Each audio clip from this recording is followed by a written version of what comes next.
புதுச்சேரியில் திமுக பேச்சுவார்த்தைக்கு அழைத்தும் காங்கிரஸ் புறக்கணித்திருந்தது. இந்த நிலையில் அதற்கான பின்னணி என்ன, கூட்டணியில் விரிசலா என்ற கேள்வி எழுந்திருக்கிறது. இரு கட்சிகளும் தலா 14 தொகுதிகளில் போட்டியிடலாம் என திமுக தெரிவித்த நிலையில் 20 தொகுதிகளை காங்கிரஸ் கேட்பதாகவும் கூறப்படுகிறது. என்ன நடக்கிறது? முழுமையான விவரங்களோடு செய்தியாளர் கிருஷ்ணா இணைந்திருக்கிறார். கிருஷ்ணா, ஒரு வழியாக இங்க தமிழ்நாட்டில் திமுக காங்கிரஸ் அந்த கூட்டணி பேச்சுவார்த்தை தொகுதிகள் எல்லாம் இறுதி செய்யப்பட்டிருக்கு. ஆனா பாண்டிச்சேரியில புதுச்சேரியில இதுவரைக்கும் அந்த தொகுதிகள் சார்ந்தோ இல்ல கூட்டணியில நீடிக்கிறாங்களா இல்லையான்றது கூட தெரிய வராம இருக்கிறதே, என்ன நடக்குது? புதுச்சேரியில தேசிய ஜனநாயக கூட்டணி அதே போல இந்தியா கூட்டணி என 2 கூட்டணி கட்சிகள் தங்களுடைய கூட்டணி கட்சிகளுடன் களம் காண்கிறது.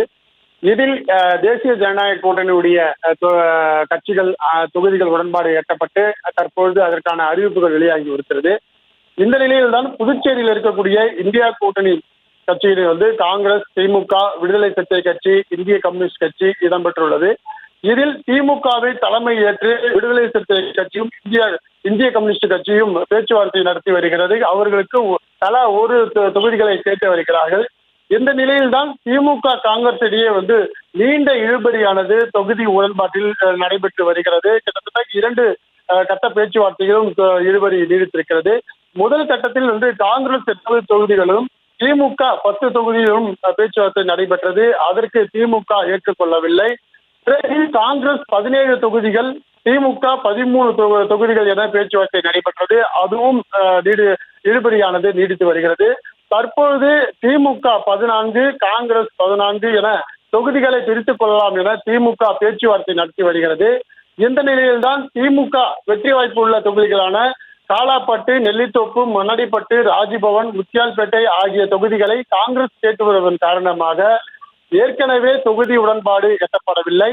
இந்த நிலையில் திமுகவுடைய வெற்றி வாய்ப்பு உள்ள தொகுதிகள் கேட்பதன் காரணமாக திமுக மற்றும் காங்கிரஸ் இடையே நீண்ட இழுபறியானது நீடித்து வருகிறது. இந்த நிலையில்தான் நேற்று பேச்சுவார்த்தைக்கு காங்கிரஸை திமுக அழைத்தது. ஆனால் 12 மணி நேரம் காக்க வைத்து காங்கிரஸ் ஆனது கண்டுகொள்ளாததன் காரணமாக திமுக சென்னைக்கு புறப்பட்டது. இந்த நிலையில்தான் இன்று ஸ்டாலின் தலைமையிலான ஆலோசனையானது நடைபெற உள்ளது. காங்கிரஸ் தலைமையும் திமுக தலைமையும் நேரடியாக பேச்சுவார்த்தை நடத்துவதற்கான வாய்ப்புகள் உள்ளது. அதில்தான் முடிவுகள் எட்டப்படும் என தெரிய வந்திருக்கிறது. புதுச்சேரியில் 40 ஆண்டுகளுக்கு மேலாக ஆட்சி அதிகாரத்தில் இருந்த காங்கிரஸ் தற்பொழுது 2 சட்டமன்ற உறுப்பினர்கள் மட்டுமே வெற்றி பெற்றிருக்கிறார்கள். மிகப்பெரிய தோல்வி அடைந்திருக்கிறது கடந்த 2021 சட்டமன்ற தேர்தலில்.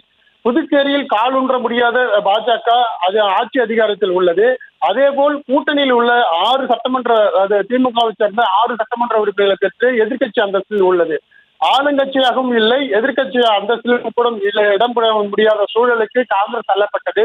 காங்கிரஸ் தலைமை கடுமையான எச்சரிக்கையானது இங்க புதுச்சேரியில் இருக்கக்கூடிய தலைமைக்கு கொடுக்கப்பட்டிருக்கிறது. இதன் காரணமாக இந்த 2026 சட்டமன்ற தேர்தலில் எப்படியாவது ஆளுங்கட்சியாகவும் அதிக தொகுதிகளில் நிற்க வேண்டும், வெற்றி பெற வேண்டும் என அவர்களுக்கு உத்தரவிட்டதன் காரணமாக தற்போது அதிக தொகுதிகள் கேட்கிறார்கள். அதிக காங்கிரஸ் புதுச்சேரிக்கு இந்தியா கூட்டணிக்கு தலைமைக்கு கேட்கிறார்கள்.